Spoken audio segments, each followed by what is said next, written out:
তুলা ৰাশিৰ জাতক জাতিকাসকল, সংগ্ৰাম যিমানেই কঠিন হ'ব, তাৰ পৰা পাৰ পোৱাৰ মহিমাও সিমানেই অধিক হ'ব। আৰু তুলা ৰাশিৰ বাবে এয়া কেৱল এটা সুচিন্তা নহয়, এয়া হৈছে 2026 বৰ্ষৰ বাবে আপোনাৰ দৈবিক ৰূপৰেখা। নমস্কাৰ, আজি আমি কোনো কাল্পনিক কথা নাপাতো। আজি আমি 2026 চনৰ সেই সত্যক বিশ্লেষণ কৰিম, যিয়ে আপোনাৰ জীৱন সলনি কৰিবলৈ গৈ আছে।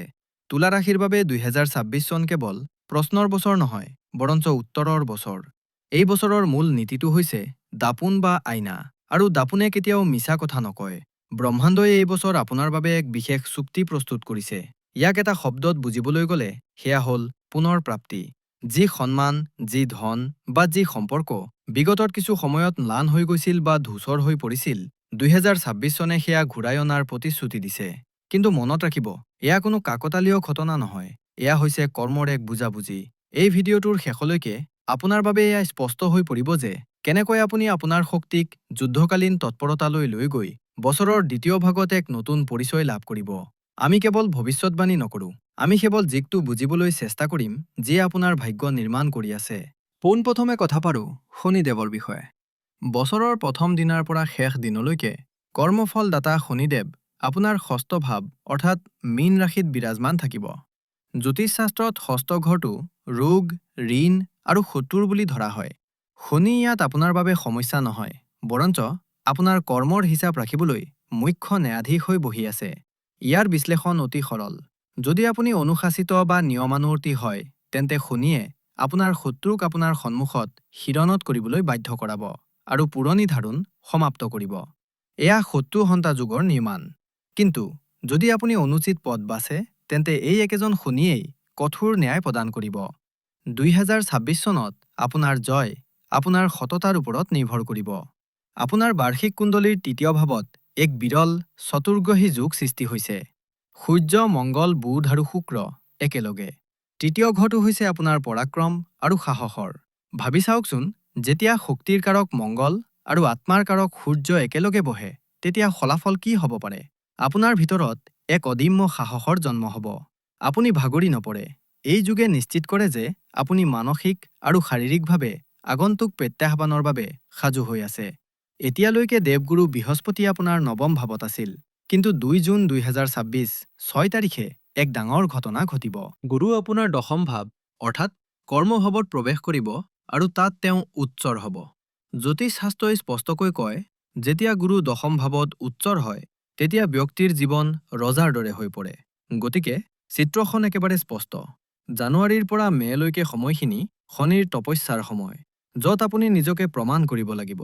আৰু যি মুহূৰ্তত আপুনি এই পৰীক্ষাত উত্তীৰ্ণ হ'ব, জুনৰ পৰা উচ্চৰ গুৰুৱে আপোনাক সেই পদ, প্ৰতিষ্ঠা আৰু প্ৰভুত্ব প্ৰদান কৰিব যাৰ বাবে আপুনি যোগ্য।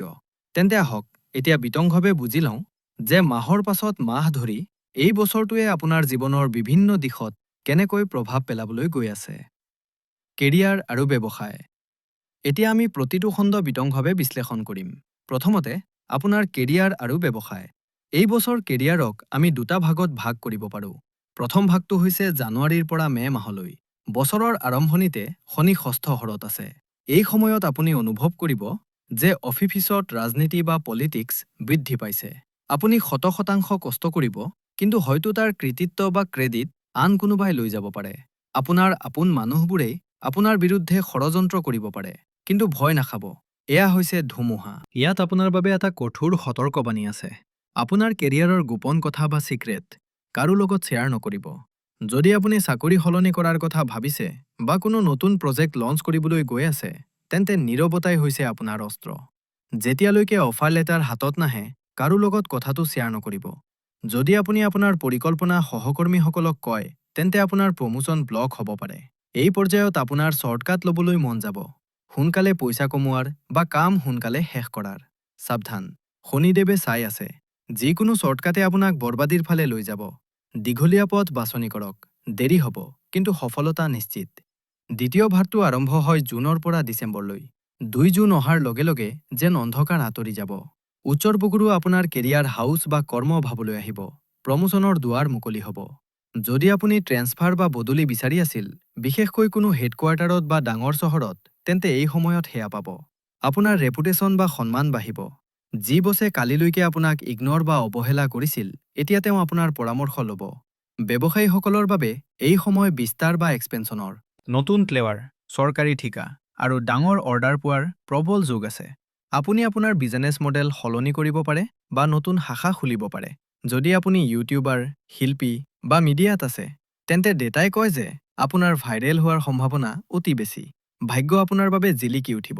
গতিকে কেৰিয়াৰৰ সিদ্ধান্ত এয়াই যে এই বছৰ আপুনি পদ প্ৰতিষ্ঠা পাব, কিন্তু সেয়া ভাগ্যৰ জৰিয়তে নহয়, কঠোৰ পৰিশ্ৰমৰ জৰিয়তেহে আহিব। 2026 চনৰ শেষলৈকে আপুনি এক নতুন চকীত বহি থাকিব। ধন আৰু বিত্ত। এতিয়া কথা পাতোঁ লক্ষ্মীৰ, অৰ্থাৎ ধনৰ। 2026 চনত আপোনাৰ পকেট ভৰ্তি হৈ থাকিবনে? উত্তৰটো হ'ল হয়, আৰু অতি সুন্দৰভাৱে। ডেটা বা তথ্য অনুসৰি আৰ্থিক অৱস্থা বিগত 2 বছৰৰ তুলনাত এক্সিলেণ্ট বা অতি ভুত্তম থাকিব। ইয়াৰ কাৰণ হৈছে মংগল। মংগল গ্ৰহ আপোনাৰ ধন ভাৱৰ স্বামী আৰু তেওঁ তৃতীয় ঘৰত বহি দিগ্বলী হৈ আছে। যেতিয়া ধনৰ স্বামী ইমান শক্তিশালী হয়, তেতিয়া পইচা পানীৰ দৰে আহে। আপুনি দেখিব যে আপোনাৰ উপাৰ্জনৰ নতুন পথ মুকলি হৈছে। ফেব্ৰুৱাৰীৰ পৰা জুনৰ মাজৰ সময়ছোৱা আটাইতকৈ বেছি কেছ ফ্ল' বা টকাৰ আদান প্ৰদানৰ সময়। হঠাৎ ধন লাভৰ যোগ সৃষ্টি হৈছে। বছৰৰ শেষত অক্টোবৰৰ পৰা ডিচেম্বৰৰ মাজত আপুনি এক উইনফল বা লটাৰীৰ দৰে ধন পাব পাৰে। কোনো ডাঙৰ ঠিকা, পুৰণি বিনিয়োগৰ ৰিটাৰ্ণ বা শ্বেয়াৰ মাৰ্কেটৰ পৰা মুনাফা। বাৰ্ষিক কুণ্ডলীত চন্দ্ৰ অষ্টম ঘৰত আছে। অষ্টম ঘৰটো গুপ্ত ধনৰ। আপুনি চাহুৰ ঘৰৰ ফালৰ পৰা লাভৱান হ'ব পাৰে বা এনে কোনো পইচা পাব পাৰে যিটো আপুনি পাহৰি গৈছিল। কিন্তু বন্ধুসকল, পইচা অহাৰ লগে লগে খৰচো হ'ব। তুলা ৰাশিৰ মানুহে লাক্সাৰী বা বিলাসিতা ভাল পায়। এই বছৰ আপুনি আপোনাৰ ঘৰৰ মেৰামতি, দামী কাপোৰ, গহনা আৰু আৰাম-আয়াচত মোটা অংকৰ খৰচ কৰিব। ইয়াত 3টা ডাঙৰ সতৰ্কবাণী আছে যি আপুনি নোট কৰি লোৱা উচিত। প্ৰথম, মাৰ্চ মাহত ভুলতো ধাৰ বা ঋণ নল'ব। এই মাহত লোৱা লোন আপুনি পৰিশোধ কৰিব নোৱাৰিব আৰু সেয়া মানসিক চাপৰ কাৰণ হৈ পৰিব। দ্বিতীয়, ছেপ্টেম্বৰত হাই এলাৰ্টত থাকক। কাৰো গেৰাণ্টাৰ নহ'ব। যদি আপুনি কোনো বন্ধুৰ বাবে পেপাৰত চহী কৰিলে, তেন্তে বুজি লওক সেই পইচাও গ'ল আৰু বন্ধুত্বও গ'ল। তৃতীয়, শনি ষষ্ঠ ঘৰত আছে। যদি আপুনি টেক্স বা চৰকাৰী নথিপত্ৰত প্ৰবঞ্চনা বা ফ্ৰড কৰে বা সংখ্যাৰ হেৰফেৰ কৰে, তেন্তে 2026 চনত আপুনি ধৰা পৰিব। সততাইহে আপোনাক গণাক বচাব পাৰিব। প্ৰেম আৰু সম্পৰ্ক। এতিয়া আহোঁ আটাইতকৈ স্পৰ্শকাতৰ দিশলৈ, হৃদয়ৰ সম্পৰ্ক। 2026 চনৰ থিম হৈছে দাপোন, আৰু এই দাপোনে আপোনাৰ সম্পৰ্কৰ আচল ৰূপটোও দেখুৱাব। প্ৰেমৰ ক্ষেত্ৰত এই বছৰ দ্বন্দ্বৰ ধুমুহা থাকিব, বিশেষকৈ এপ্ৰিলৰ পৰা জুনৰ মাজত। এই সময়ত আপোনাৰ মগজু আৰু হৃদয়ৰ মাজত যুদ্ধ হ'ব। আপোনাৰ ওপৰত মায়াৰ প্ৰভাৱ পৰিব পাৰে। আপুনি এনে কোনো ব্যক্তিৰ প্ৰতি আকৰ্ষিত হ'ব পাৰে যি দেখাত ভাল কিন্তু অন্তৰৰ পৰা সঠিক নহয়। দাতাই কয়, হৃদয়ৰ আগতে মগজুৰ ব্যৱহাৰ কৰক। যদি আপুনি অন্ধ প্ৰেম কৰে, তেন্তে প্ৰতাৰিত হোৱাৰ সম্ভাৱনা আছে। সেয়েহে নতুন সম্পৰ্কত খৰখেদা নকৰিব। কিন্তু যিসকল ছিংগল আৰু চিৰিয়াছ বা গুৰুতৰ সম্পৰ্ক বিচাৰি আছে, তেওঁলোকৰ বাবে সুখবৰ আছে। যদি আপুনি বুজি শুনি আগবাঢ়ে, তেন্তে প্ৰেম বিবাহৰ বা লাভ মেৰেজৰ ষ্ট্ৰং যোগ আছে। যি পিতৃ-মাতৃয়ে যোৱা বছৰলৈকে না কৈ আছিল, তেওঁলোক 2026 চনত সন্মত হ'ব। অন্তৰ্জাতীয় বিবাহ বা ইণ্টাৰকাষ্ট মেৰেজৰ বাবে এই বছৰটো অতি সহায়ক। আপোনাৰ যিবোৰ বন্ধু আপোনাৰ পৰা আঁতৰি গৈছিল, তেওঁলোক ঘূৰি আহিব। ঘৰত আনন্দৰ পৰিৱেশ থাকিব, কিন্তু চৰ্তটো হ'ল অহংকাৰ ত্যাগ কৰা। জুলাইৰ পৰা ছেপ্টেম্বৰৰ মাজত যেতিয়া আপোনাৰ ষ্টেটাছ বাঢ়িব, তেতিয়া হয়তো আপোনাৰ ভিতৰত অহংকাৰ আহিব পাৰে। যদি আপুনি ঘৰত অহংকাৰ দেখুৱায়, তেন্তে সকলো থান-বান হৈ যাব। যদি নম্ৰ হৈ থাকে, তেন্তে পৰিয়ালৰ সমৰ্থন পাব। যি দম্পতীয়ে সন্তানৰ পৰিকল্পনা কৰি আছে, তেওঁলোকৰ বাবে এই বছৰটো অলৌকিক। চাৰ্টত যমজ সন্তান বা টুইনছ হোৱাৰ সম্ভাৱনাও দেখা গৈছে। আপোনাৰ জীৱনসংগীৰ বাবেও এই বছৰটো লাকি বা ভাগ্যশালী। তেওঁলোকে কোনো ডাঙৰ প্ৰমোচন বা গাড়ী পোৱাৰ যোগ আছে মাৰ্চৰ পৰা নৱেম্বৰৰ মাজত। গৃহিণীসকলৰ বাবে এই ভিডিঅ'টোত আগবাঢ়ি যোৱাৰ আগতে মই এক অতি বিশেষ শ্ৰেণীৰ লগত কথা পাতিব বিচাৰোঁ, যাৰ অবিহনে কোনো ঘৰ হৈ নুঠে। আমাৰ গৃহিণীসকল। প্ৰায়ে ৰাশিফলত কেৰিয়াৰ আৰু বিজনেছৰ কথা পতা হয়, কিন্তু ঘৰৰ মেনেজাৰগৰাকীক পাহৰি যোৱা হয়। তুলা ৰাশিৰ গৃহিণীসকল, মন দি শুনক। 2026 চন আপোনাৰ বাবে অস্তিত্ব, অৰ্থাৎ আইডেণ্টিটিৰ বছৰ।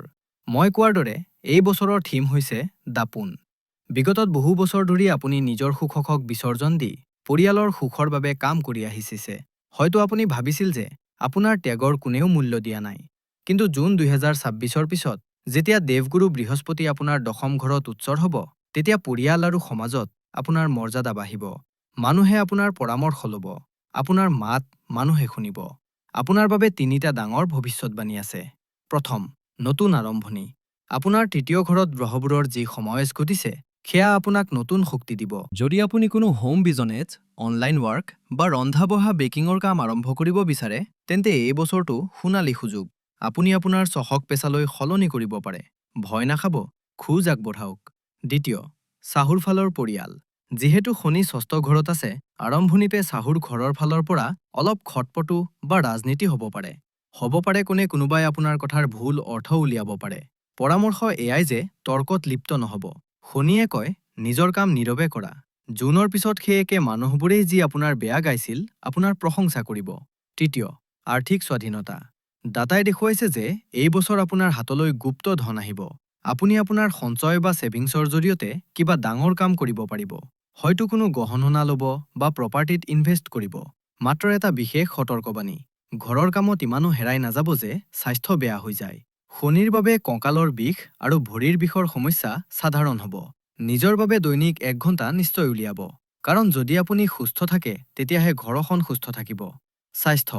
এতিয়া আগবাঢ়ি যাওঁ। জীৱন থাকিলেহে জগত থাকিব। স্বাস্থ্য নহ'লে সকলো সম্পদেই অৰ্থহীন। 2026 চনত আপোনাৰ স্বাস্থ্য কেনেকুৱা হ'ব? সামগ্ৰিকভাৱে এয়া এটা ৰিকভাৰী ইয়াৰ বা আৰোগ্যৰ বছৰ। 2025 চনত যি মানসিক চাপ, ডিপ্ৰেছন বা ভয় আছিল, সেয়া এই বছৰ বতাহত মিলি যাব। আপোনাৰ ভিতৰত এক নতুন শক্তি আহিব। আপুনি নিজকে ফিট ৰাখিবলৈ জিম, যোগ বা খেলা-ধূলাত যোগদান কৰিব। কিন্তু শৰীৰৰ 3টা অংশত গুৰুত্ব দিয়া জৰুৰী। প্ৰথম, বাওঁ চকু। চকুত পানী অহা বা দৃষ্টিশক্তি কমি যোৱা। ইয়াক ইগনৰ বা অৱহেলা নকৰিব। দ্বিতীয়, পেট আৰু ওজন। গুৰুৰ প্ৰভাৱত আপোনাৰ শৰীৰ ফুলি পাৰে, অৰ্থাৎ ওজন বাঢ়িব পাৰে। তৃতীয়, কিডনীৰ পাথৰ। ডাটাত এটা নিৰ্দিষ্ট সতৰ্কবাণী আছে। যিসকল ডাঙৰ ল'ৰা-ছোৱালী বা কিশোৰ, তেওঁলোকৰ জানুৱাৰীৰ পৰা আগষ্টৰ মাজত পেটৰ বিষ বা পাথৰৰ অভিযোগ হ'ব পাৰে। বাহিৰৰ খোৱা-বোৱা এই বছৰ বিহৰ সমান। এটা চিন্তাৰ বিষয় হৈছে পিতৃ-মাতৃৰ স্বাস্থ্য। জানুৱাৰীৰ পৰা জুনৰ মাজত অভিভাৱকক হস্পিতাললৈ নিব লগা হ'ব পাৰে। তেওঁলোকৰ ঔষধৰ খৰচ বাঢ়িব। তেওঁলোকৰ সৈতে নম্ৰ ব্যৱহাৰ কৰক। তুলা ৰাশিৰ লোকসকলৰ কেতিয়াবা হস্তক্ষেপ কৰাৰ অভ্যাস থাকে। এই বছৰ আপোনাৰ পিতৃ-মাতৃক নিয়ন্ত্ৰণ কৰিবলৈ চেষ্টা নকৰিব। কেৱল তেওঁলোকৰ সেৱা কৰক। মাহেকীয়া ৰোডমেপ। বন্ধুসকল, আমি প্ৰতিটো দিশ চালোঁ। এতিয়া মই আপোনাক 2026 চনৰ ৰোডমেপ দিম, মাহৰ পাছত মাহ ধৰি। এই অংশটো মন দি টকা কৰি লওক। জানুৱাৰী হৈছে পৰিকল্পনা বা প্লেনিঙৰ মাহ। নতুন ৰোডমেপ বনাওক। 100 টন লোৱাৰ আগতে ষ্ট্ৰেটেজি বা কৌশল বনাওক। ফেব্ৰুৱাৰী আৰু এপ্ৰিল আপোনাৰ বাবে ছুপাৰহিট মাহ। ভাগ্য আপোনাৰ লগত আছে। ছাত্ৰ-ছাত্ৰীৰ বাবে ফেব্ৰুৱাৰী হৈছে সোণালী মাহ। পৰীক্ষাত সফলতা পাব। মাৰ্চৰ বাবে সাৱধান হওক। এই মাহটো বিপদজনক। ধাৰ লোৱা নচলিব। বছৰ লগত তৰ্ক কৰা নচলিব। শান্তি বজাই ৰাখক। মে' মাহত অলপ মানসিক চাপ বাঢ়িব পাৰে। কাম-কাজত বাধা আহিব পাৰে। ধৈৰ্য ধৰক। জুন হৈছে টাৰ্ণিং পইণ্ট। 2 জুনত গুৰু কৰ্কট ৰাশিলৈ আহিব। কেৰিয়াৰৰ গাড়ী টপ গিয়াৰে দিয়াৰ সময়। জুলাই আৰু আগষ্ট মনোকামনা পূৰ্ণ হোৱাৰ সময়। এনে কোনো ইচ্ছা যি বছৰ ধৰি আধৰুৱা আছিল, সেয়া এতিয়া পূৰণ হ'ব। নতুন ঘৰ বা প্ৰপাৰ্টি ল'বৰ বাবে বেষ্ট টাইম। ছেপ্টেম্বৰত হাই এলাৰ্টত থাকক। কাৰো গেৰাণ্টাৰ নহ'ব। গুপ্ত শত্ৰু সক্ৰিয় হ'ব পাৰে। অক্টোবৰৰ পৰা ডিচেম্বৰ সফলতা আৰু ধন বৰ্ষাৰ সময়। পুৰণি ফচি থকা টকা ঘূৰাই পাব। নতুন কণ্ট্ৰেক্ট বা ঠিকা পাব। প্ৰতিকাৰ বা উপায়। এতিয়া আমি ভিডিঅ'টোৰ আটাইতকৈ গুৰুত্বপূৰ্ণ অংশলৈ আহিছোঁ, উপায়। চাওক, গ্ৰহবোৰে নিজৰ কাম কৰিব। কিন্তু উপায় হৈছে সেই ছাতি, যি আপোনাক বৰষুণত তিতাৰ পৰা বচাব পাৰে। ডাটা আৰু শাস্ত্ৰৰ আধাৰত তুলা ৰাশিৰ বাবে 2026 চনৰ 3টা মহা উপায় এয়া। উপায় নম্বৰ 1 হৈছে শুক্ৰক বলৱান কৰা। আপোনাৰ ৰাশিৰ স্বামী হৈছে শুক্ৰ। শুক্ৰ সুগন্ধ আৰু চাফ-চিকুণতাত প্ৰসন্ন হয়। এই বছৰ নিয়ম বনাই লওক। প্ৰতিদিনে গা ধোৱা পানীত গোলাপ জল বা 2 টপাল জেচমিন বা মুগৰাৰ আতৰ মিহলাই লওক। ই আপোনাৰ আভামণ্ডল বা অৰা ক্লিন কৰিব। মানুহ আপোনাৰ প্ৰতি আকৰ্ষিত হ'ব আৰু ডিপ্ৰেছন বা বিষাদ আঁতৰিব।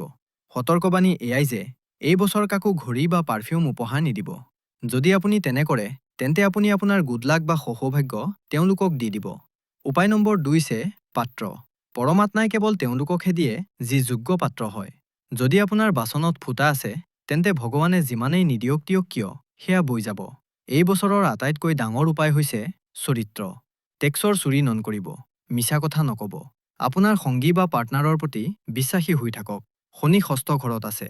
যদি আপুনি সঁচা হয়, তেন্তে কোনেও আপোনাৰ নোম এডালো লৰাব নোৱাৰে। আৰু উপায় নম্বৰ 3 হৈছে পূজা। এই বছৰ মৰ্মৰ পাথৰ বা মাৰ্বলৰ মূৰ্তিৰ পূজা কৰা বিশেষ শুভ। আপোনাৰ ঘৰৰ মন্দিৰত যদি মাৰ্বলৰ দেৱী দেৱতা আছে তেন্তে তেওঁলোকৰ বিশেষ সেৱা কৰক। প্ৰতিদিনে ওঁ শুক্ৰাই নমঃ মন্ত্ৰ জপ কৰক আৰু মা লক্ষ্মী বা মা দুৰ্গাৰ উপাসনা কৰক। আৰু হয়, বুধ আৰু ৰাহুৰ নেগেটিভ প্ৰভাৱ আঁতৰাবৰ বাবে সপ্তাহত এদিন ডিজিটেল ডিটক্স কৰক, ছ'চিয়েল মিডিয়াৰ পৰা আঁতৰি থাকক। বন্ধুসকল, শেষত মাত্ৰ ইমানেই কম। 2026 এখন ৰণক্ষেত্ৰ, য'ত আপোনাৰ জয় নিশ্চিত, মাত্ৰ আপুনি যুঁজিব লাগিব। এই বছৰটো হৈছে দাপোন। যেতিয়া আপুনি 31 ডিচেম্বৰ 2026 তাৰিখে আইনাখন চাব, তেতিয়া আপুনি সেই পুৰণি, ভয় খাই থকা ব্যক্তিজনক দেখা নাপাব। আপুনি এজন সফল, আত্মবিশ্বাসী আৰু শক্তিশালী ব্যক্তিক দেখিবলৈ পাব। আপোনাৰ অন্তৰাত্মাৰ মাত শুনক। যেতিয়া পৃথিৱীয়ে হুলস্থুল কৰি থাকিব, তেতিয়া নিজৰ ভিতৰৰ মাতটো শুনক। সেয়াই আপোনাক সঠিক পথ দেখুৱাব। ভয় কৰা মানা, ৰৈ যোৱা মানা, এতিয়া কেৱল কৰ্ম কৰিব লাগিব। মোৰ বিশ্বাস যে এই ভিডিঅ'টোৱে আপোনাৰ বাবে অনাগত বছৰত এক মশালৰ দৰে কাম কৰিব। যদি আপুনি এই গভীৰ তথ্যখিনি ভাল পাইছে, তেন্তে এই ভিডিঅ'টো লাইক নিশ্চয় কৰিব। এয়া আমাৰ বাবে বহুত গুৰুত্বপূৰ্ণ। আপোনাৰ তুলা ৰাশিৰ বন্ধু আৰু পৰিয়ালৰ সৈতে শ্বেয়াৰ কৰক। আৰু কমেণ্টত জয় মামা লক্ষ্মী বুলি লিখি আপোনাৰ উপস্থিতি জনাওক। চাওঁ কিমান মানুহ 2026 চনত সফলতাৰ বাবে প্ৰস্তুত। চেনেলটো ছাবস্ক্ৰাইব কৰিবলৈ নাপাহৰিব, কাৰণ আমি সময়ে সময়ে আপোনাক গাইড কৰি থাকিম। অতি সোনকালে লগ পাম পৰৱৰ্তী ভিডিঅ'ত। তেতিয়ালৈকে নিজৰ আৰু নিজৰ পৰিয়ালৰ যত্ন লওক। সুখে থাকক, আবাদ থাকক। হৰ হৰ মহাদেৱ।